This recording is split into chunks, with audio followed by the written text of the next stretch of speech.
शब्द आया मनुष्य, मनुष्य योनि कहते ना मनुष्य योनि।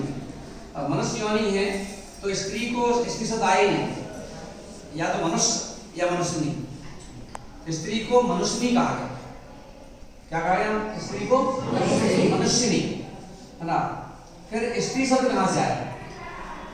स्त्री शब्द जो आया तो बोले कि जो जैन कुल में जन्म लेकर के अपनी आत्मा का कल्याण करने के बारे में नहीं सोचता है वो स्त्री है। क्या बोल दिया?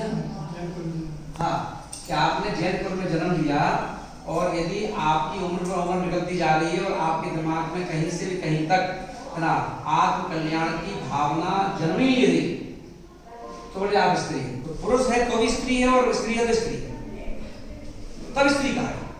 तो ये स्त्री शब्द वहां लगाना है। हाँ, बाकी में तो ये मनुष्य नहीं, पुरुष भी स्त्री हो सकता, पुरुष भी स्त्री हो सकता नहीं है यदि वो अपने आप का कल्याण नहीं कर रहा है ना। कि कई लोगों ने जिंदगी भर खूब स्वाध्याय किया, स्वाध्याय खूब किया, है ना, पर उन्होंने क्या किया कि व्रतों को अंगीकार नहीं किया, व्रतों को अंगीकार नहीं किया और मरण हो गया। और मरण हो गया तो स्त्री प्रायण हुआ। और क्यों करण नहीं किया अपना, है ना। मतलब ज्ञान जो है कि ज्ञान को, ज्ञान स्वाध्याय तो करते रहे और उन्होंने स्वाध्याय को सिर्फ करते रहे और स्वाध्याय मात्र करने से, है ना, ऐसा कहा गया शब्दों में कि मुंह की खाज मिट जाती है और हाथ में खाज मिट।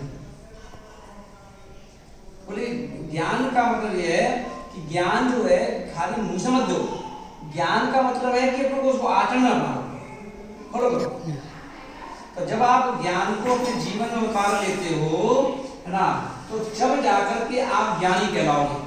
क्योंकि ज्ञानी की संज्ञा तो मुनि महाराज को भी नहीं है। मुनि महाराज को भी छद्मस्त की संज्ञा दी गई।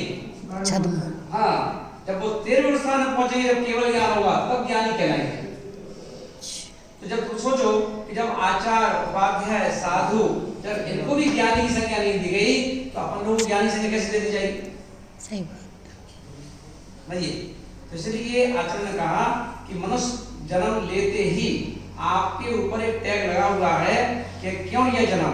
तो जो जितनी चीजें हम बताते हैं लोगों को लौकिकता की, इसलिए जन्म लिया है हमने, वो सब गलत है। जन्म लेने के पीछे एक ही कारण होता है कि इस मनुष्य पर्याय को प्राप्त करके अपनी आत्मा का कल्याण करना है। अब आत्मा कल्याण करना है तो कई लोग सोचते हैं कि कर लेंगे समय आने पर। काल लब्धि नहीं आई। काल लब्धि नाम की कोई भी वस्तु होती ही नहीं। काल लब्धि तो हमारे ऊपर है, आप चाहो तो भी काल लब्धि जाओ, इसमें क्या दिक्कत है ना। तो काल लब्धि शब्द जो यूज करते हैं वो अपनी शक्ति को छुपाने का बहाना बना लेते हैं काल लब्धि नाम से। कब दीक्षा ले रहे हो? अरे महाराज जब काल लब्धि आ जाएगी तो ले लेंगे, है ना। तो अपनी शक्ति को छुपा रहे। तो नियम यही है कि आपने मनुष्य पर्याय ली है तो अब आप क्या करें कि अपने कदम जो है व्रत तक बढ़ाओ। तो इसलिए अपन देखें कि प्रतिमा आदि जरूरी नहीं ले लो, आप जहाँ दीक्षा लो डायरेक्ट, है ना। मगर प्रतिमा आदि जो है ये एडवांस बुकिंग है। जैसे व्यक्ति को जाना 1 महीने बाद है गोमटेश्वर बाहुबली, पर वो क्या करता है कि 1 महीने पहले से टिकट बुक करा लेता है। बाद में टिकट मिले नहीं मिले, टाइम पर बुक करा दिया उसने, है ना। तो ऐसे ही हमने जो प्रतिमा आदि ले ली, इसमें हमने सीट आरक्षित करा दी, सीट आरक्षित करा दिया। अब रही बात उन्होंने की शुद्धि की, जो रही हो खाना और पीना और फलाना और ढकाना, ये सब तो फालतू की बातें हैं, है ना। क्योंकि आपने नियम लिए, नियम संकल्प किया है, संकल्प। और संकल्प का मतलब ये हो गया कि आप जो है अपनी आत्मा के प्रति सजग हो। तब भी सम्यक के साथ होना चाहिए, हैं? तब सम्यक के साथ, हाँ, तब सम्यक के साथ होना चाहिए। पर ये है कि जब अपन कदम बढ़ाएंगे तो लड़खड़ाएंगे जरूर, लड़खड़ाएंगे, गिरेंगे, पर उससे डरो मत, है ना। आप बढ़ो और जब बढ़ोगे तो आगे बढ़ोगे तो आप अपने बढ़ते चले जाओगे, है ना। कहते मन दीक्षा क्या सोच रहे हो आप कि आज किसी की दीक्षा होगी तो दीक्षा होगी उसकी क्या? भेष हुआ है, भेष। उसकी दीक्षा जो है वो होता है 40 साल में जाए 50 साल में जाए। अंतरंग। हाँ, आचार्य विद्यासागर जी महाराज का आज से अभी 3-4 साल पहले समथिंग की बात है ना, गोष्ठी हुई पंडितों की, तो है ना उसमें ग्रंथ में निकला कि एक आचार्य महाराज जो होते हैं वो प्रमोदी स्वभाव के होना चाहिए। हाँ, प्रमोद होना चाहिए उनके पास ना। और बताइए कि प्रमोद शब्द हर जगह यूज किया गया, चर्चा भावे ने प्रमोदित मना। हाँ, काटिंग क्या तो प्रमोदित मन, हंसना हास्य है, वो कसाय हो गया, पर है ना खुश होना, अंतर से प्रमोदित होना, प्रमोदित किसी चीज को देख खुश होना, है ना, मौसम को देख खुश होना, है ना, किसी साधन को देख के खुश होना, गुरुओं को देख के खुश होना, भगवान देख खुश होना, ये तो खुश होना, खुशी मिलना। अब आपने पूजा तो 4 कर ली और प्रमोदित तो हुए नहीं। प्रमोदित होना, प्रमोदित चौके में आहार तो दे रहे हो पर इतनी भीड़ आ गई कि आपका मुंह बना हुआ है, लेकिन भीड़ आ गई है ना। अब साधु आहार ले रहा है तो आहार दे रहे हो, पर तुम्हें देने का मौका कम मिल रहा है तो अंदर से खिसिया रहे हो, है ना। सब यहाँ हम दे नहीं पा रहे, हम दे नहीं पा रहे, हम दे नहीं पा रहे, है ना। तो बोले कि वो भूमि के हकदार हो जाओगे आप। डिस्ट्रैक्ट हो गया आप, डिस्ट्रैक्ट से डिस्ट्रैक्ट हो जाओगे, तो वो भूमि की तैयारी हो जाएगी आपकी। फिर बोले कि प्रमोदित मना, उन्हें तो लगेगा लेकिन इनका चौका था, ये पीछे खड़े थे, इन्होंने कहा अरे भैया आओ ना, अरे उन्हें कोई बात नहीं भैया, हमें थोड़ी खुशी है कि हमारे घर पे चौके में आहार हो रहा है, तुम देव या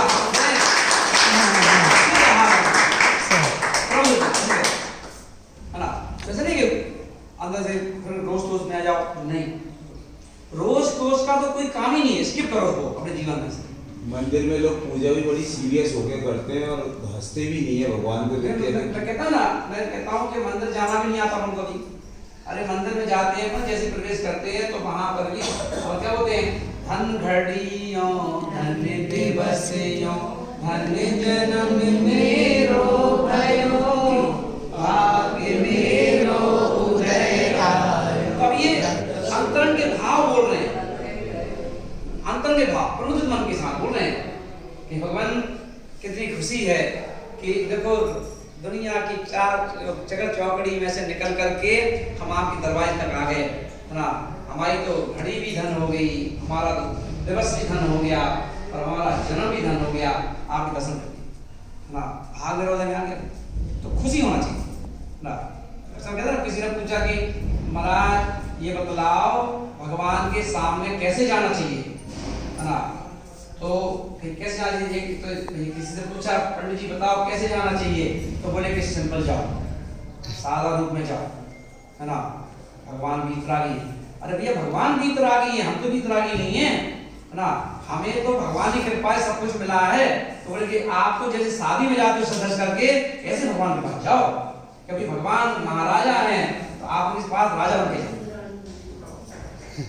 क्यों यार ऐसे खाली, भगवान इतना दिया है, किस लिए दिया है, इसे तो दिया है, हैं? पहले के राजा महाराजा जाते थे तो कैसे जाते थे, वो कंडल मुंडल पहन करके पूरा हार मुकुट पहन करके जाते थे। यस वैभव। हाँ, अब ऐसा तो नहीं भगवान के पास जा रहे हैं तो धोती दुपट्टा पहन के जाएं, ये कौन है ये भरत चक्रवर्ती है सर, महाराजा राजा बन जाएंगे, है ना। तो 32,000 मुकुटबंद राजा के पास जाता है, भरत के पास राजा बन के जाता है ना। भैया आप भगवान को दिखा दो कि भगवान आपने दिया है, जो दिया है, जो आपका वैभव है आपने जो दिया है, आपके प्रभाव से और आपके प्रताप से मैं इस वैभव को जी रहा हूं। जो क्या के लिए, अगर आपको वीतरागता के सामने वीतरागता ही दिखाना है तो मुझे बताओ फिर काय को मांग रहे हो भगवान से, काय को सोना इकट्ठा खरीद रहे हो, जोड़े जोड़ी तो रहे हो, यूज तो करो उसको। अब कितनी महिलाएं माता है तेरे पास सोना नहीं है क्या, तो नहीं पहनेगी लड़की वहां।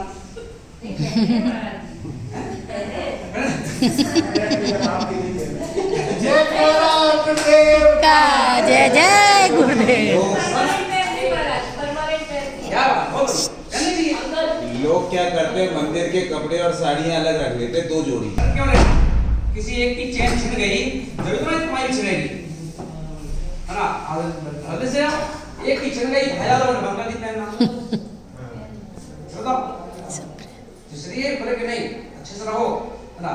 तो अंतरंग से जियो, अंतरंग से कैसे जियो, अंतरंग से, है ना। भगवान की वितरागी है भैया, तुम वितरागी नहीं हो, एक कोई वितरागी रहने दो, थोड़ी सी परवाह ना करो, कैसे बोलते हाँ।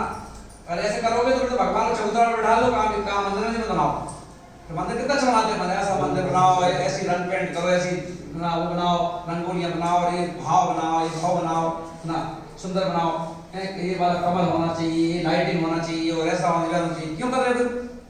जब भगवान वितरागी है छोड़ो, बना दे चबूतरा पर खाली ऐसे सीधे सीधे ना, नहीं। भगवान राग में विराग की पहचान होना चाहिए। कितने सब रागी लोग बैठे हैं, देखो भगवान की कृपा से इनने छोड़ दिया, इनने घर में लिया है, देखो सब इनके पास है, और हम आते इसलिए इनके पास है कि हम चाहते यही है, हम भी दीक्षा करा दीक्षा के पहले अच्छा सजा बजा के सोना बनाते हैं, चांदी इंद्रवी समोशरण में कितनी नृत्यशालाएं और ये सब होता है। समोसरन की व्यवहार कितना बड़ा है। 9 निधि चक्रवर्ती के पास 9 निधियां होती हैं, 14 रत्न होते हैं, और भगवान के समोसरण में देवी देवताओं ने, सौगर इंद्र ने सोचा कि भरत चक्रवर्ती को कहीं ये घमंड ना हो जाए कि मैं 9 निधियों का स्वामी हूँ, तो उन्होंने हर दरवाजे पे निधियों के ढेर लगा दिए। हाँ, ढेर लगा दिए, बेटा तुम आओ तो देख लियो पहले यहाँ बहुत निधियां पड़ी हैं।